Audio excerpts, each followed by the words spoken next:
Sábado Verde, radio y podcast, en la radio pública de la ciudad de Buenos Aires.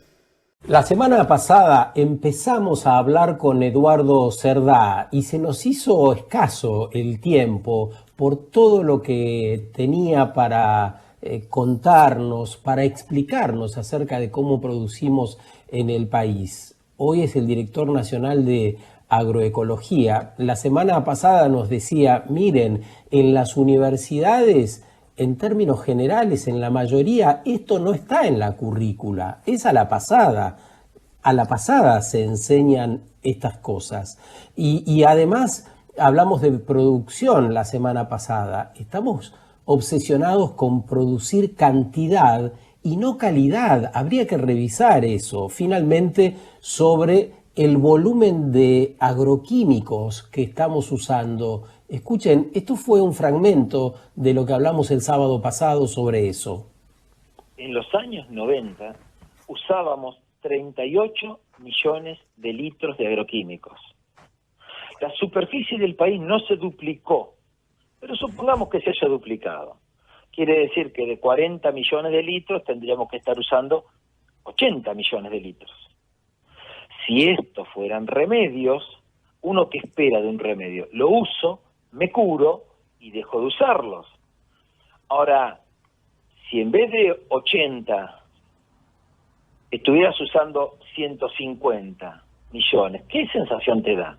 ¿Que te estás curando o que te estás haciendo drogadicto? Me estoy enfermando ahora, más. Y esa es la cifra actual. ¿Querés que te dé la cifra actual?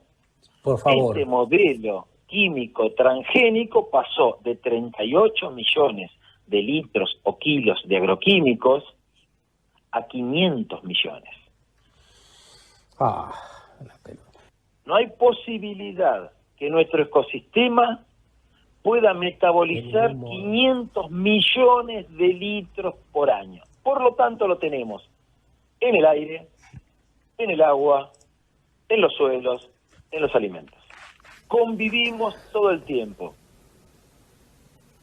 ¿Cómo desandar ese camino atendiendo todo esto que resulta tan nocivo para quienes habitamos acá y en el mundo entero donde se desarrollen estas prácticas? Y bueno, no debe haber hoy entre nosotros nadie más acertado para poder hablar de esto que Eduardo Cerdá, que acaba de ser designado director nacional de agroecología en el Ministerio de Agricultura. Vale decir, él va a tener que impulsar las nuevas políticas en este sentido, la transición, en todo caso, para poder ir dejando estas prácticas nocivas. Eduardo, buen día, ¿cómo estás?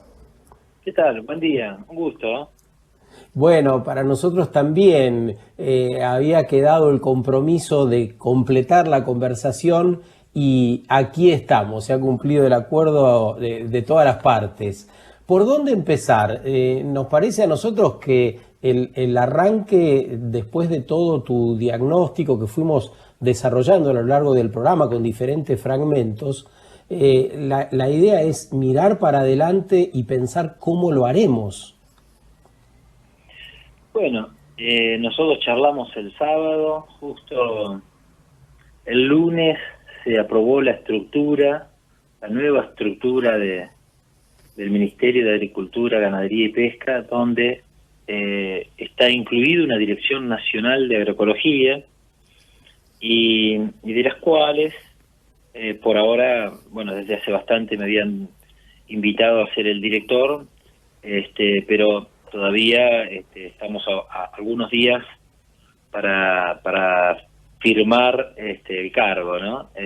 Así que es muy bueno lo que pasó, que se haya decidido que en el Ministerio de Agricultura haya una Dirección Nacional de Agroecología.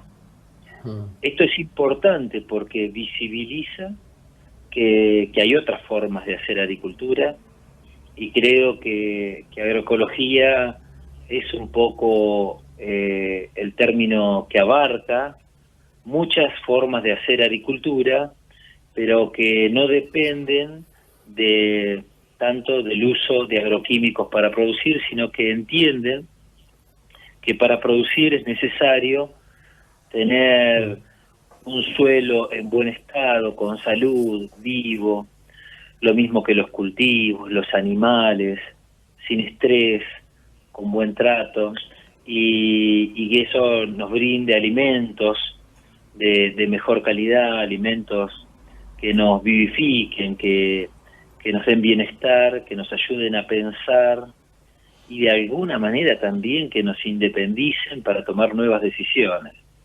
Así que todo eso se va construyendo, ¿no? De a poco. Como también, si bien puede haber habido algunas intenciones para esta agricultura que hoy tenemos, tan química, tan transgénica, la mayoría de los productores y la mayoría de los profesionales, a partir de una visión que se tuvo hace muchos años, que los suelos se les, o sea, no estaba el concepto del suelo como un organismo vivo, del suelo que hay que cuidar, del suelo que para que funcione y para que los minerales se liberen a las plantas, hay toda una serie de microorganismos, desde bacterias, hongos y otro tipo de estructura, que hacen ese intercambio con las plantas, y ellas a su vez pueden generar mejor la fotosíntesis, y al generar mejor fotosíntesis hacen moléculas más complejas, y esas moléculas más complejas se protegen y evitan enfermarse y evitan el uso de agroquímicos, y lo mismo va pasando con los animales, ¿no? Esta distinción que haces de cómo era visto el suelo y cómo ha sido visto en el tiempo parece muy importante, y quizá haga falta recordar, porque la introducción del monocultivo, la introducción de la soja concretamente, fue impulsada entonces, recién Marco Filardi nos hablaba de la década en que empezamos a producir de este modo, entre otros por el INTA, el Instituto Nacional de Tecnología Agropecuaria. Es que el paradigma era diferente y se creía que en ese momento iba a ser la salvación. Ahora recorrimos un largo camino, en el medio se instauró ese modo de ver la producción, y vos vas a llegar justamente a esa estructura armada. Muchas personas que celebran tu nombramiento estarán preguntándose también, bueno, pero ¿cuál va a ser el margen de acción que hay en una estructura tan validada como esta estructura de producción, que sabemos que no está bien, pero que hay muchos sectores que la van a seguir impulsando a rajatabla, ¿no?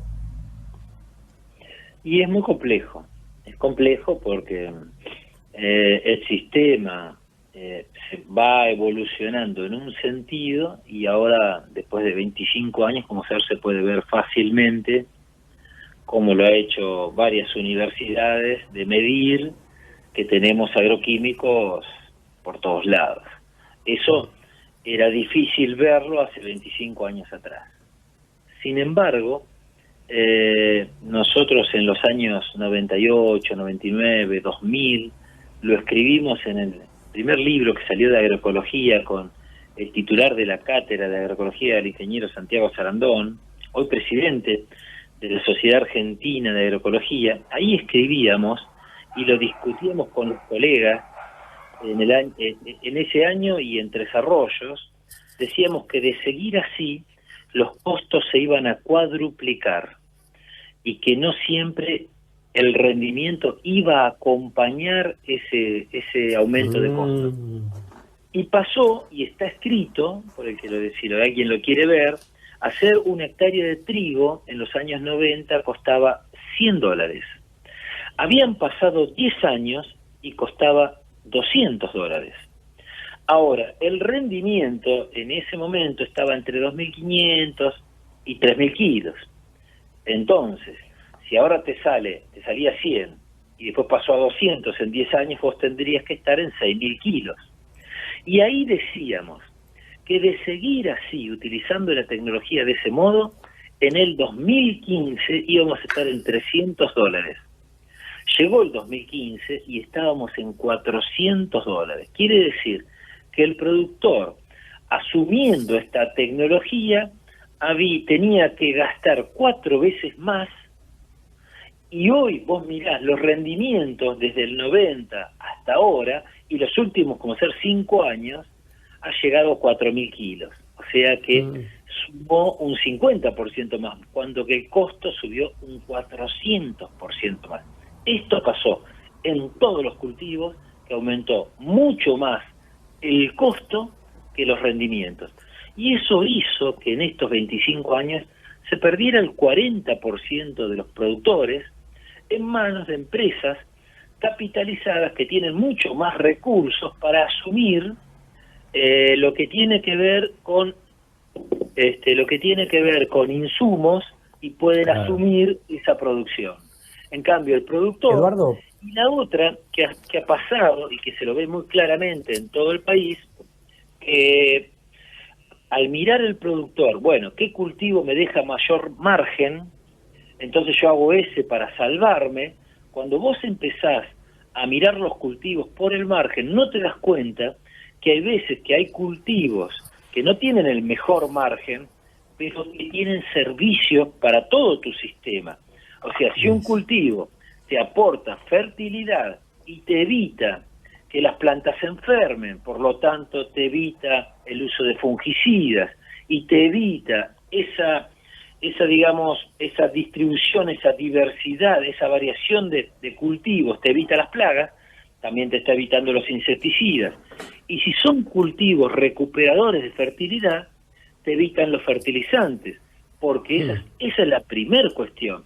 Nos hicieron creer que con los fertilizantes, que tienen 2, 3 nutrientes, podíamos recuperar la fertilidad de los suelos. Y hoy sigue pasando lo mismo. Eduardo, dato a dato que vas compartiendo, que vas comunicando, creo que cada vez va quedando más clara la diferencia entre el modelo agroecológico y el existente, o tal vez el masivo, ¿no? El de grandes producciones al cual te estás refiriendo.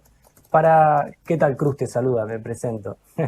Para poder seguir comprendiendo sobre la posibilidad de la agroecología en nuestro país, para empezar a mirar un poco en presente y hacia adelante, ¿desde dónde se puede construir un movimiento agroecológico más grande? Dentro de lo existente, ¿cuáles serían espacios, zonas, movimientos, organizaciones que podrían empezar a empujar y a impulsar proyectos para que crezca la agroecología? Mira, por un lado, a mí me parece que ya que esté la Dirección Nacional de Agroecología, que tengamos una sociedad argentina de agroecología, una sociedad científica de Latinoamérica de agroecología, me parece que eso visibiliza que es algo muy importante, porque mucha gente cree o no escuchó nunca de esto. Es más, no hablo del consumidor, hablo del productor. Y por otro lado, ya llevamos muchos años de conflictos entre el campo y entre la ciudad. La ciudad te reclama no ser fumigada, no tener contacto con los agroquímicos, y le dice a los municipios: no quiero que me fumiguen cerca de mi casa. Eso que vos decís que no hace nada, que lo hagan enfrente de tu casa, no que lo hagan enfrente de la mía. Entonces, claro.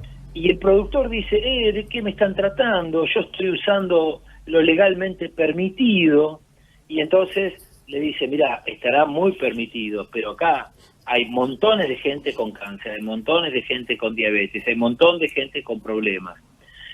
No me importa si la ciencia lo admite o no, que la ciencia, por supuesto, ya tiene más de 1000 trabajos, y el Instituto Internacional del Cáncer, que depende de la Organización Mundial de la Salud, dice cómo ser que algunos de los herbicidas más usados son cancerígenos. Ahora, sin embargo, he escuchado gente que dice: sí, pero como hay una controversia entre el IARC y el EPA, que es el organismo de Norteamérica, entonces como están en discusión si eso no es, no le vamos a dar importancia porque no está claro quién tiene razón. ¿Y dónde está el principio precautorio? ¿Dónde está lo que dice la Constitución? ¿Cómo? Eduardo, ¿reconoces sujetos o movimientos que hoy estén estén impulsando la agroecología y que podrían ser aliados para hacer crecer aún más este tipo de producción? Y bueno, mira, nosotros empezamos primero con algunos productores hace 20 años, después con municipios como el municipio de Guaminí, de Gualeguaychú, hace unos 6 años. Hoy esos, en especial en ese caso de productores, Guaminí creció a mucho más productores, empezamos con 100 hectáreas y hoy superan las 5.000 hectáreas. Y hace 4 años fundamos la Red Nacional de Municipios y Comunidades que Fomentan la Agroecología, y eso fue que muchos municipios quisieron acompañar a sus productores para hacer experiencias agroecológicas, y hoy estamos en 30 municipios, 29 en Argentina, 1 en Uruguay, y tenemos un grupo de productores en España también. Hoy estamos superando las 100.000 hectáreas, esto es con Renama nada más, 100.000 hectáreas de producción agroecológica en todo el país. Habría que sumar por ahí, Eduardo, la mayor disposición de los productores en general. Hay muchos productores en el interior de la Argentina, las nuevas generaciones, que se están preguntando y atendiendo todas estas argumentaciones que vos detallás también, ¿no? Así que me parece que ahí también vendrá, luego de la pandemia, un impulso para atender los productores que lo quieren hacer diferente y las sociedades que empiezan a decir con veneno no. Entonces es un panorama pareciera bastante auspicioso el que te espera. Te deseamos lo mejor para la gestión que viene y bueno, sigamos conversando. Sabemos que vas a tener mucha actividad, pero siempre estará el canal abierto, ¿no? Bueno, un gusto. Y lo que decías, hay muchos productores que quieren ir en este camino. Están faltando técnicos, están faltando profesionales. Y hoy, por suerte, mira, para cubrir ese espacio que todavía no llenaron las universidades, hoy, desde las mismas universidades o desde distintos lugares, se están haciendo diplomados, como para que un productor, un técnico, mira, hay un montón y hay muchos por salir. Eso le va a dar un empuje muy importante para que más productores puedan hacer agroecología. Y seguramente, como Eduardo, está pasando, sí.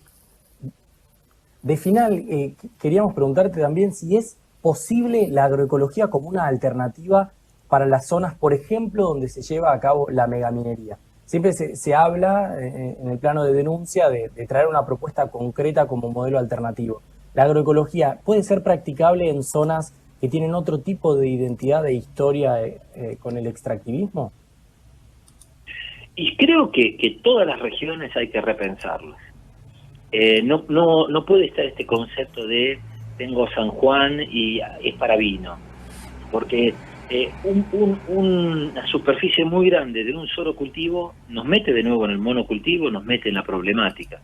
Entonces hay que pensar esas regiones, de cuales sería muy lindo ir y ver la diversidad. Y a lo mejor, como cultivos secundarios, se podría hacer trigo, avena. Vos pensás que el primer molino harinero estaba en San Juan, estaba en Jachal, cerquita de la mina.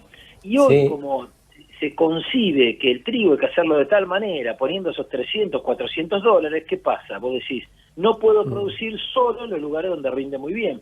Es un concepto equivocado, porque se podría plantear y diseñar los cultivos de una manera para que también haya borduras, que haya sectores, entramados de estos cultivos, porque la gente ahí come pan igual.